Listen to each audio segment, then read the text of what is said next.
আসসালামু আলাইকুম রহমতুল্লাহ বরকাত। বন্ধুরা সবাই কেমন আছেন? আজকে আপনাদের জন্য ভিডিও নিয়ে আসলাম তাকিয়া বাজার রাজমহল কমিউনিটি সেন্টার। কিছু আপনাদেরকে খাবার আইটিং, এরপরে মেহমানের জন্য খানার আয়োজন করছে। এগুলা মেহমানরা খাইতেছে, দেখেন। নিয়ে আসলাম আপনাদের জন্য দেখানোর জন্য বিয়ের অনুষ্ঠান, বাগিনার বিয়ের অনুষ্ঠান।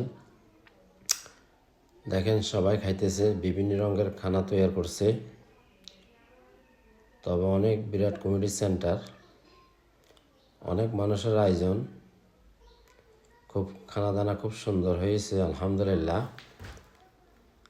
তা আপনাদের জন্য নিয়ে আসলাম অনেক মেহমান, ফানে সুপারি জর্দা সব কিছু আছে খাবার, মেহমানের খাওয়ার জন্য। দেখেন খুব সুন্দর আয়োজন, অনেক মেহমান। তো সবাই ভিডিওটি ভালো করে দেখবেন। এই যে বাগিনা আছে, স্টেজে বসে রয়েছে, সাথে আমিও ছিলাম। সবাই খাইতেছে। তো আপনাদেরকে সব টেবিলের খাবার আয়োজন দেখাইছি আপনাদেরকে। এই যে পান সুপারি,